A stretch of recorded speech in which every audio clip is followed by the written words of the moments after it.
A man takes the hunter qualification exam and shocks the world's top S-rank hunters. With just one punch, he destroys a level 50 monster. This scene leaves even the commander of Hunter Command unable to sit still. They must invite him to join, agreeing to all his conditions. But what they don't know is that the man was trapped in the abyss for a full 500 years. Every day, the only food he ate came from the beasts he hunted. As the beasts he hunted became stronger and stronger, his own power grew through endless combat. After 50 years in the abyss, he can easily eliminate low-level beasts. By 300 years, even high-level beasts in the abyss cannot withstand a single punch from him. At 400 years, he can no longer remember his family's faces. All that remains are endless battles and countless scars. At year 500, he finally becomes the strongest ruler of the abyss. No beast in the abyss dares to attack him anymore. Yet even as the strongest, he still cannot find a way back. He once had a happy family, but at some point he begins having the same dream every night. The dream shows a mist-covered floating island with dilapidated Western-style buildings standing as if no life had ever existed there. Yet in one of these ruins, I see a human figure. That person seems to have been waiting for my arrival. Come, child, I await you at the edge of the abyss. Every time I reach this point in the dream, I wake up. Though the dream has troubled me for a long time, I never mention it to anyone. Perhaps the stress from studying has been affecting my mental state. My father pats me on the head from behind. What's wrong with you? You've been spacing out these past few days. Hurry up and get ready for school. After washing up, I sit down to eat with my family. My dream is to join the self-defense force after graduation. When that time comes, I'll probably see my parents less and less. But I never imagined that on this day, a massive shadow would cover the entire world. This shadow comes from towers that appear out of nowhere. At that moment, I know nothing. But soon, the appearance of these towers will change human history forever. On the first day the towers appear, we receive a call from my older brother. He tells us not to worry, that he's perfectly safe. However, his voice on the phone sounds extremely weak. That day, our family loses contact with him. We know he may never come back. At first, the news tells us we'll be safe if we stay home. But as time passes, over 20 such towers appear around the world. Before long, even the news stops broadcasting entirely. No information from outside can reach us. The government then notifies us to pack our belongings and prepare to evacuate to safe zones. Before leaving, my mother writes a letter for my brother. If you can come back, please find us. After that, our family begins the journey of escape. Along the way, I witness many things with my own eyes. I see despair written across soldiers' faces. Their armored vehicles are covered with horrifying claw marks. Soon we arrive at a temporary shelter. Everyone here is eerily quiet. They look like people waiting for death to arrive, with no will to live in their eyes. An argument breaks out in the shelter. A grown man tries to steal bread from a child. Little kid, your stomach is small. Going hungry for a few days won't hurt you. You don't mind giving me this bread, right? The child cannot withstand his threats and prepares to hand over the bread. But at this moment, my father, who can never mind his own business, cannot stand watching this. You know what situation we're all in. Why would you do this? But the man doesn't take my father seriously at all. Mind your own business, old man. My father's expression darkens. Give the bread back to the child. Hearing this, the man laughs loudly and swings a punch at my father. But in the next second, my father takes him down with a single kick. My father then returns the bread to the boy, completely ignoring the man lying on the ground.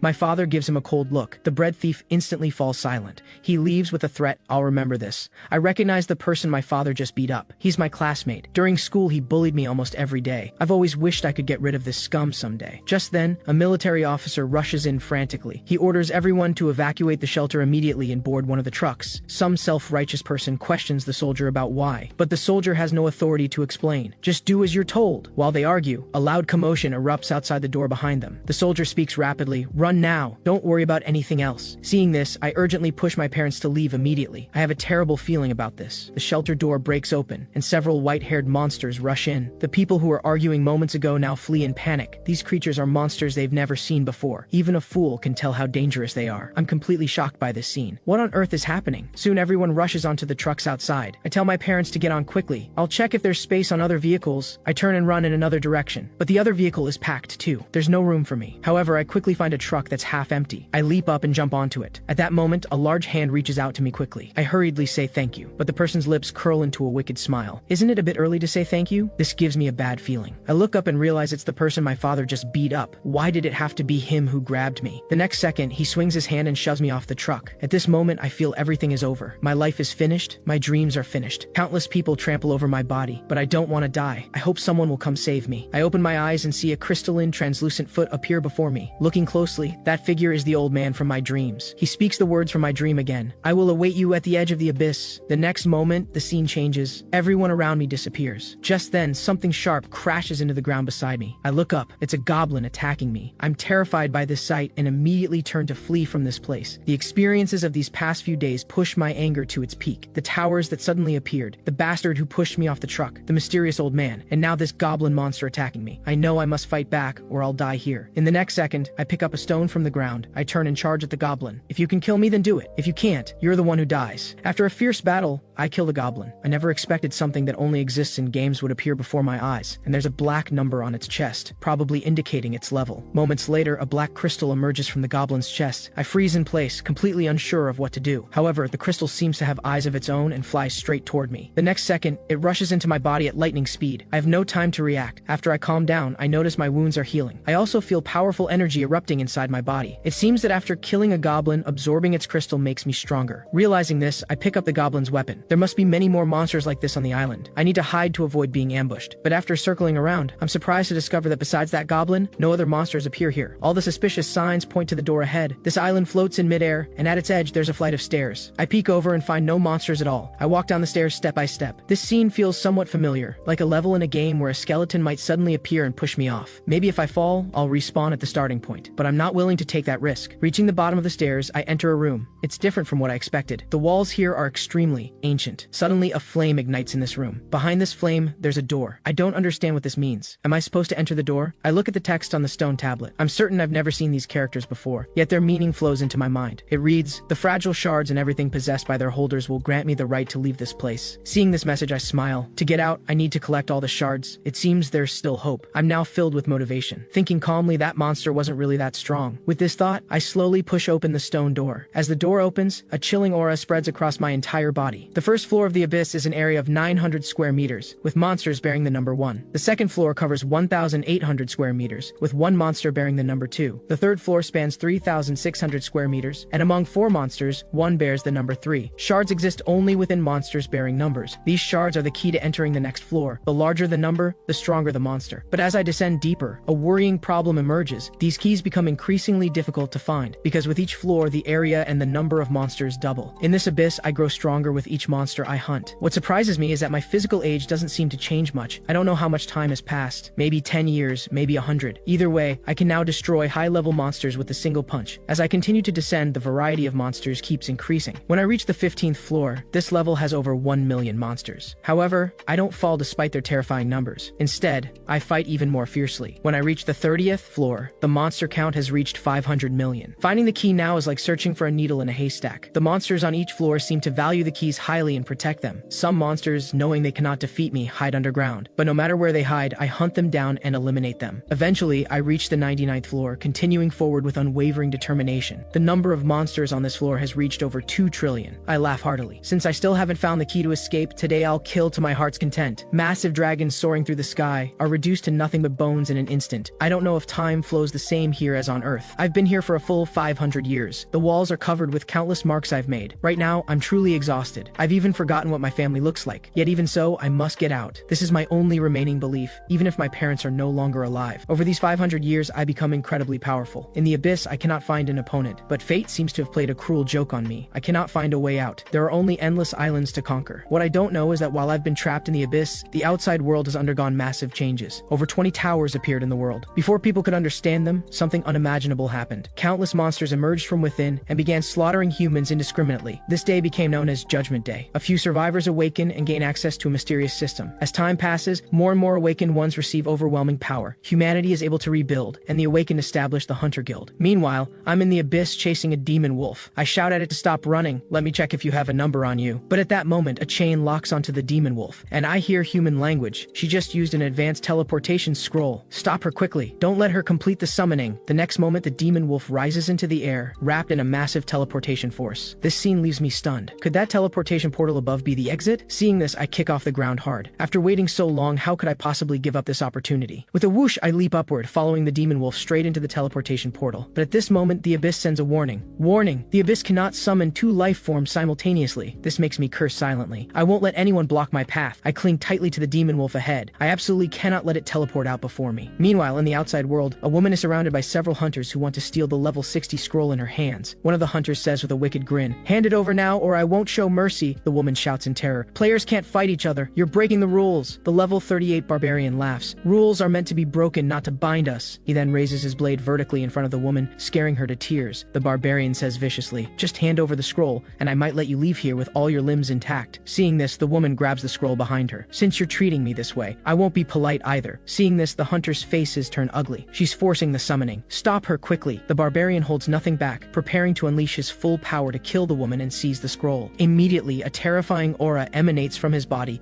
with lightning crackling around him. Just as his weapon is about to strike the woman's head, the woman quickly dodges his attack and forces the summoning. This makes the hunters feel afraid. If she successfully summons it, no one will be able to defeat this high-level monster. We're doomed. Then they see a bolt of lightning fly out from the scroll. The woman shouts, "Die, all of you! Even if I don't survive today, I'm taking you down with me." An extremely powerful vortex appears in the sky above.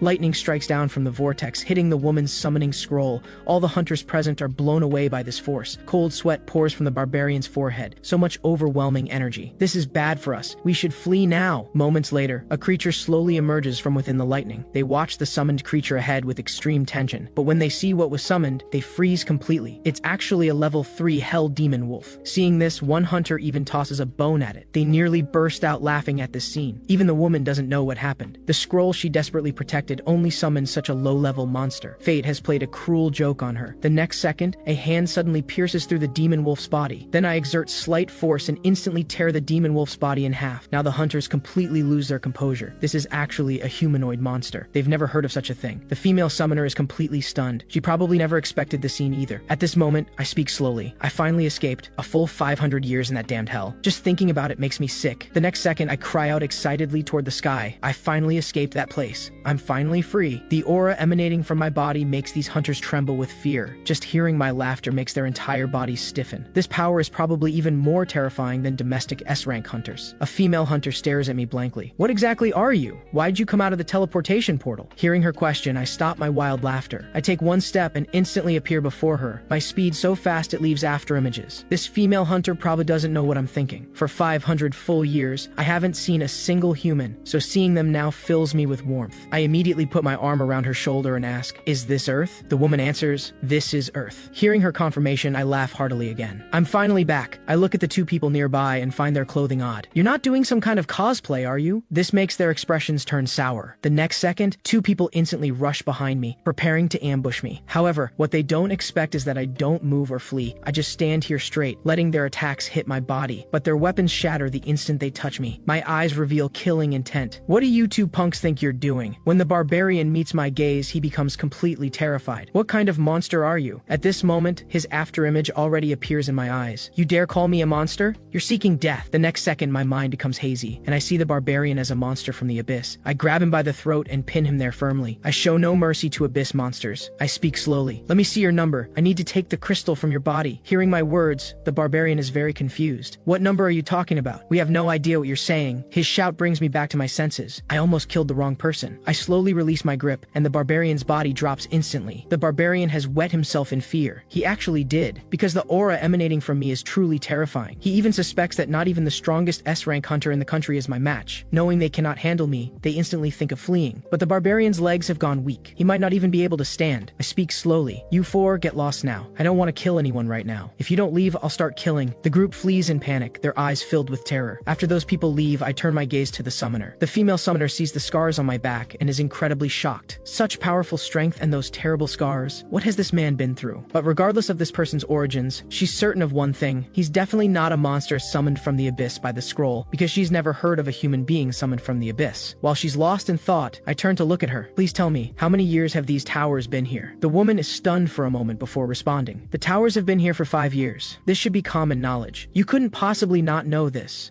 I'm somewhat skeptical of her words. After all, I spent 500 years in the abyss. If this is really Earth, what's with that scroll? And why are you dressed like this? So many questions puzzle me. Afraid of angering me, the woman quickly answers. "Since these towers appeared, a system appeared before humanity. Before long, 1/3 of all cities had fallen." She then shows me recorded footage from the system. The 5th city suffered 7 large-scale invasions. I escaped from there. Seeing the information, I'm greatly shocked. This is actually S-City, the place where I was born. This makes me very anxious. I immediately grab her arm and ask about S-City's current situation. The girl explains, S-City is now a wasteland. Most areas have been destroyed, but powerful individuals have been dispatched there for support. The monsters should be eliminated soon. Hearing the situation is so critical, I want to rush to S-City immediately. "Tell me which route to S-City is fastest." The woman raises her hand and points in a direction. At the same moment she points, my figure shoots out like phantom lightning, moving so fast she cannot see me clearly. This leaves the woman completely bewildered. This guy is definitely not a summoned beast, because summoned beasts cannot act independently. She must tell her sister about what happened today. A mysterious man actually emerged from a summoning portal. This is truly incredible. people. Meanwhile, on the other side, since the barbarian wet himself from fear, his two companions have to carry him. But just as they haven't gone far, a black aura suddenly appears ahead. This black aura blocks the path of the four people. One of the four people asks who has come, but when the figure turns around, it truly startles them. Today, they've really stumbled into a nest of powerful people. They've encountered yet another murderous expert. This person's aura is too terrifying. The black energy emanating from the cloak also makes them tremble. The power gap between both sides is too vast. They have no ability to fight. This terrifying aura truly makes the four people's hearts leap to their throats. Today, I'm feeling merciful, so I'm giving you 3 seconds to tell me where he is. Remember, you only have 3 seconds to answer. The barbarian is incredibly angry. Today, they've really stumbled into a nest of powerful people. One expert after another keeps appearing before them. Even he doesn't know what to do. Who would have known that the next second, the group instantly turns into a blood mist? This cloaked figure simply waves his hand and easily kills the 4 hunters. 3 seconds are up. You didn't cherish the opportunity. You can't blame me. Several notifications then appear. These deceased members were all elites from Tiger Roar Guild. Meanwhile, at Tiger Roar Guild headquarters, in an elegant office, a woman speaks slowly. Several of our master-level elites have lost their life signs. And that girl's scroll is also missing. Hearing this report from his subordinate, the person sitting there directly breaks the wine glass with his fingers. Though the man appears calm on the surface, the woman knows he's extremely angry. Those people you recommended couldn't even defeat a level 19 summoner, and their signals all disappeared simultaneously. How